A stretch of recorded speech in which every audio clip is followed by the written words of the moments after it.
बहुत बहुत स्वागत है आपके और हमारे यूट्यूब चैनल धर्म सर पर।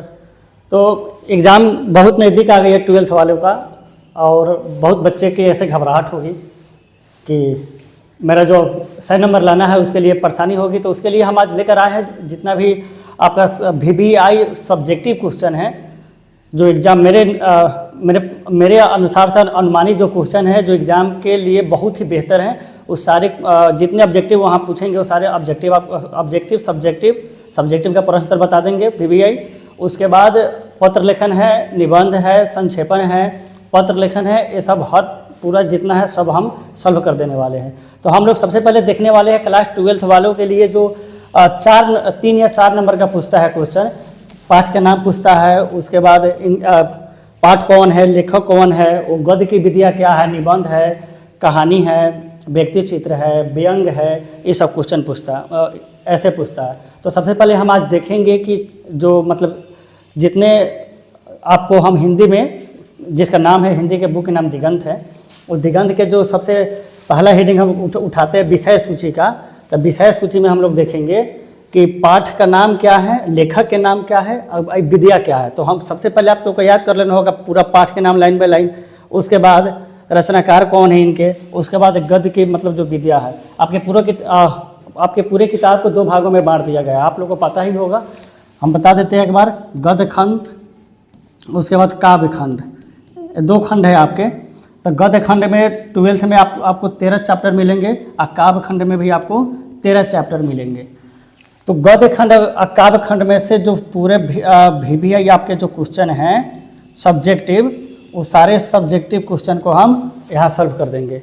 उसके बाद पत्र लेखन निबंध वगैरह के लिए दिक्कत परेशान नहीं होना है। तो सबसे पहले देखते हैं लेखक के नाम, विषय सूची को याद कर लेते हैं, देख लेते हैं।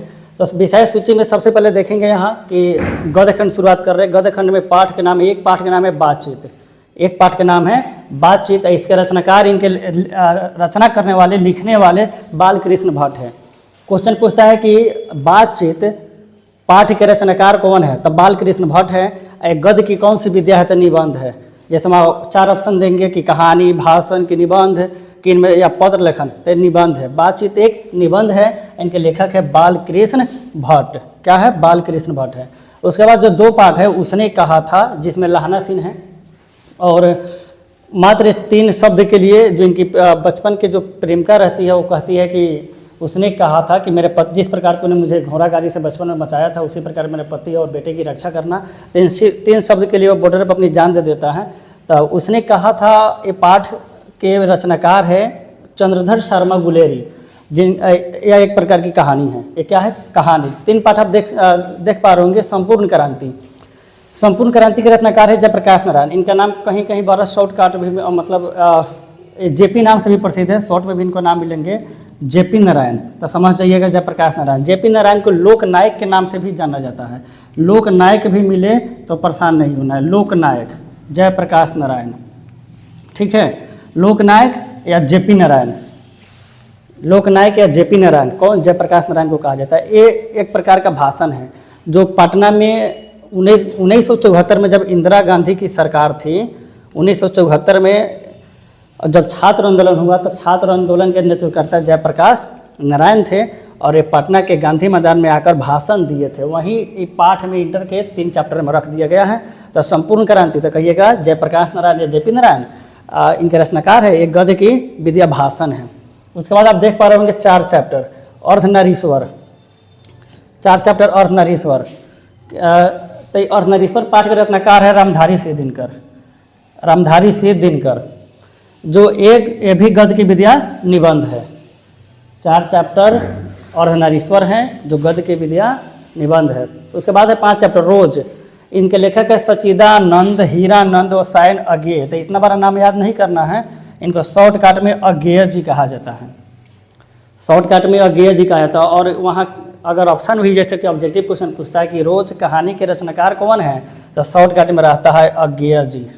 इतना बड़ा नाम नहीं देता है। इनका फुल नाम है सच्चिदानंद, हीरानंद और सायन अज्ञेय। एक गद्य की विद्या क्या है, कहानी है, जिसमें मालती नाम की एक लड़की रहती है, उनकी शादी हो जाती है। वो हम आगे जब पढ़ाएंगे प्रश्न देखेंगे तो उसमें थोड़ा सा हम डील कर देंगे।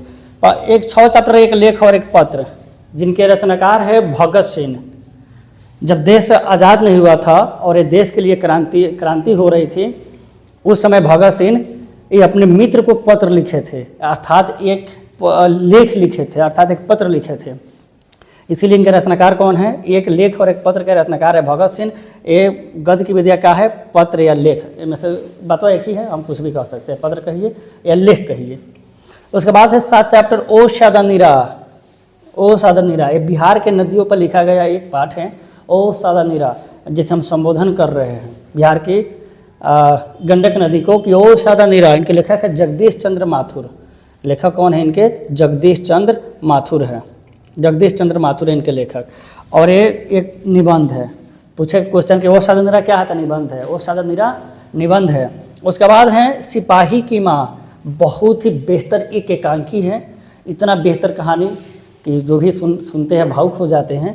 तो 8 पार्ट है। 8 पार्ट के नाम है सिपाही की माँ। बहुत सारे सब्जेक्टिव क्वेश्चन भी इसमें से एग्जाम में से गारंटी आती है, 1 या 2 क्वेश्चन, और ऑब्जेक्टिव सब्जेक्टिव दोनों में से आते हैं। तो सिपाही की माँ इनके लेखक है मोहन राकेश। सिपाही की माँ मोहन राकेश। एक क्या है? एक गद्य की विद्या क्या है? एकांकी है। जैसे क्वेश्चन कैसे पूछता है कि सिपाही की माँ इनमें से क्या है, या गद्य की या विद्या क्या है? जैसे कहानी, पत्रलेखन, निबंध की एकांकी, तो इसका उत्तर होगा एकांकी है। सिपाही की माँ क्या है? एकांकी है। ठीक है। उसके बाद देखिए 9 पाठ है प्रगीत और समाज। इनके लेखक है नामवर सेन। प्रगीत और समाज के रत्नकार है नामवर सेन। यह एक निबंध है। ये भी क्या है? एक निबंध है। इसके बाद आगे देखते हैं, क्योंकि इसमें हम सबको 13 पाठ है पूरा गद्य खंड में। उसके बाद ये तो देख लिए 9 प्रगीत और समाज, लेखक नामवर सेन, गद्य की विद्या क्या है? निबंध है। उसके बाद हम देखने वाले जूठन है, जिसके लेखक ओम प्रकाश वाल्मीकि है। ये अपने ऊपर बीते कहानियों के इसमें लिखे हैं। जब मतलब एक नीचे जाति से, चूहरे जाति से, और इनके ऊपर जो ज़िंदगी में जितने सारे कठिनाइयाँ हुई, जितने सारे लोग भेदभाव किए कि छोट जात को साथ नहीं बैठना है, उसके बाद उनके साथ पढ़ना नहीं है, नीचा दिखाना था, लोगों को जूठा वगैरह खाने का इसको मिलता था, लोग की सेवा करना था। तो ओम प्रकाश वाल्मीकि अपने पर बीते हुए ये आत्मकथा लिखे हैं। इसीलिए इसकी गद्य की विद्या क्या होगी? आत्मकथा। जूठन पाठ के रचनाकार ओम प्रकाश वाल्मीकि हैं, जो एक आत्मकथा है। ठीक। इसके बाद है हंसते हुए मेरा अकेलापन। इनके लेखक है मल्यज। बहुत ही अच्छा चैप्टर है कि हंसते हुए मेरा अकेलापन। आप बोल के भी देखेंगे तो एहसास होगा कि हंसते हुए मेरा अकेलापन, मतलब उसके बाद एक क्या है? एक डायरी है। जैसे व्यक्ति अपने जीवन में बीते हुए प्रतिदिन को जब पूरा जब बीत जाता है, शाम को बैठ के डायरी में लिखता है कि हम दिन भर मेरे साथ आज क्या क्या बीता, क्या नहीं बीता। तो उसी प्रकार जो मल्यज लेखक है वो हमेशा अपने डायरी में जो भी बीतता था वो हमेशा लिखते थे और बहुत कुछ सीखते भी थे। तो हंसते हुए मेरा अकेलापन क्या है? मल्यज है। क्या है? एक गद्य है, डायरी है। उसके बाद 12 चैप्टर तिरिच, बहुत ही भयानक चैप्टर, जिसमें एक अफवाह फैला दिया गया है कि तिरिच एक बहुत ही विषैला जानवर है। तिरिच एक बहुत ही विषैला जानवर है, जिसको काट लेने के बाद आदमी जीता नहीं है, वह हमेशा के लिए मृत्यु हो जाती है उनकी। इस पाठ में तिरिच को एक बहुत ही भयानक और विषैला जानवर प्रतीत होता है। लेकिन असल में लास्ट में जब कहानी समाप्त होती है तब आपको एहसास होता है कि तिरिच से कई गुना ज़्यादा खतरनाक, विषैला, जहरीला इंसान है। कि सांप के तिरिच के काटने से तो आदमी जी सकता है, लेकिन इंसान के काटने से आदमी नहीं जी सकता। जो माइंड सेट होता है वही हो जाता है। तो ये तिरिच जिस प्रकार सिपाही के मार से क्वेश्चन ज़्यादा आता है, उसी प्रकार तिरिच से भी चैप्टर में से क्वेश्चन ज़्यादा आएंगे। इनके लेखक उदय प्रकाश है। और यह एक प्रकार की क्या है? कहानी है। यह एक क्या है? कहानी। लास्ट गद्य खंड के लास्ट चैप्टर का क्या है? शिक्षा, जिसके लेखक जे कृष्ण मूर्ति है। कौन है? जे कृष्ण मूर्ति। यह एक संभाषण है। जिस प्रकार भाषण देते हैं ना, उसी प्रकार ये क्या है? प्रकार के भाषण है, संभाषण है। स्क्रीनशॉट मारने के लिए गद्य खंड के पूरा यहाँ से आप देख सकते हैं। यहाँ से 9 चैप्टर और फिर यहाँ से 13 चैप्टर शिक्षा तक। उसके बाद हम चलते हैं काव्य खंड में। इसका अर्थ होता है काव्य खंड क्या है? इसमें सिर्फ कविता पढ़ी जाती है, इसमें सिर्फ कविताएं होती है काव्य खंड में।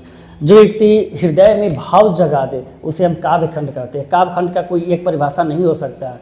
हर कवियों ने अपने आधार पर अलग अलग बातें कही है, अलग अलग अपना परिभाषा दी है। आचार्य शुक्ल के अनुसार हम ये बात बताया है कि जो युक्ति हृदय में भाव जगा दे उसे हम काव्य खंड कहते हैं। तो काव्य खंड में भी 13 चैप्टर मिलेंगे। पहला चैप्टर है क्या, करबक, पाठे का नाम है करबक। जो इनके कवि है मलिक मोहम्मद जायसी, इनको शॉर्टकट में जायसी जी कहा जाता है। एक आंख से अंधे और चेहरा क्या था, चेचक से भरा था, ये रूपहीन भी थे, समझ गए। तो करबक मलिक मोहम्मद जायसी, ये पूरा विद्या इसमें देखना ही नहीं है, पूरा कविता है। बस इसमें खाली याद करना है आप सबको पाठ के नाम, लेखक के नाम, पाठ के नाम और लेखक के नाम, यही 2 चीज़ आपको याद करनी है इसमें। तो क्या है, करबक मलिक मोहम्मद जायसी, 2 पाठ पद सूरदास है इसमें, फिर 3 पाठ पद है तुलसीदास है। उसके बाद है छपय, इसके लेखक है नाबादास।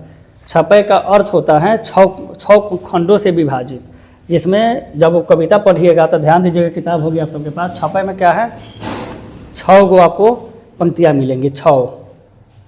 तो करबक मलिक मोहम्मद जायसी, दूसरा 2 पाठ है, उसका नाम है पद सूरदास। 3 पाठ भी पद है, जिसके लेखक कौन है, तुलसीदास है। इसमें माँ सीता को तुलसीदास अम्ब के रूप में संबोधित करते हैं, अम्ब के रूप में।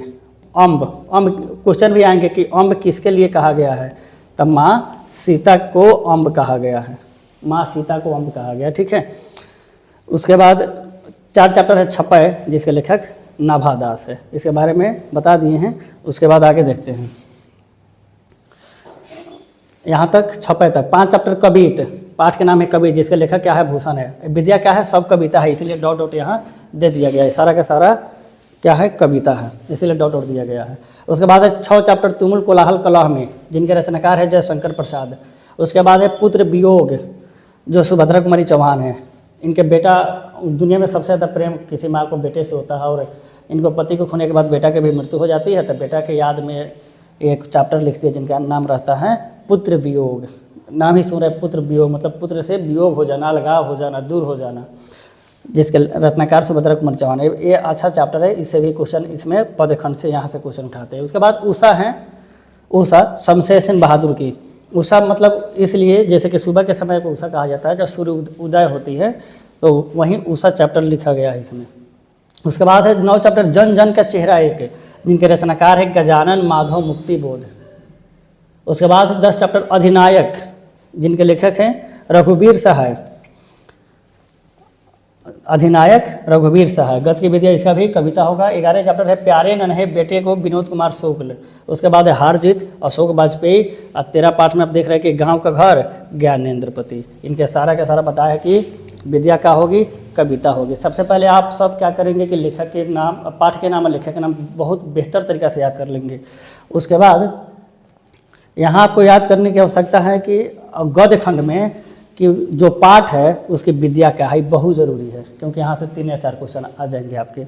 उसके बाद हम कल आप सबको बताएंगे, जब आप लोग को तो आज लेखक परिचय बता दिए, कल VBI पूरा जितने VBI है किताब, पूरे हिंदी के जो दिगंत है पूरे किताब पर में जो VBI क्वेश्चन है, लघु हो दीर्घ हो, पूरा VBI हम एग्ज़ाम के दृष्टिकोण से जो VBI है वेरी वेरी इंपॉर्टेंट क्वेश्चन है, उसको हम बता देंगे।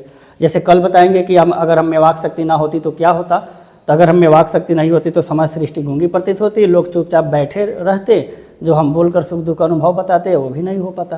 तो जितने प्रश्न उत्तर हैं हम कल लेकर आएंगे, कल पूरे गद्य खंड का जितना VBI सब्जेक्टिव ऑब्जेक्टिव हम आप सबको बता देंगे। उसके बाद कल फिर मिलेंगे, जब तक जय हिंद जय भारत।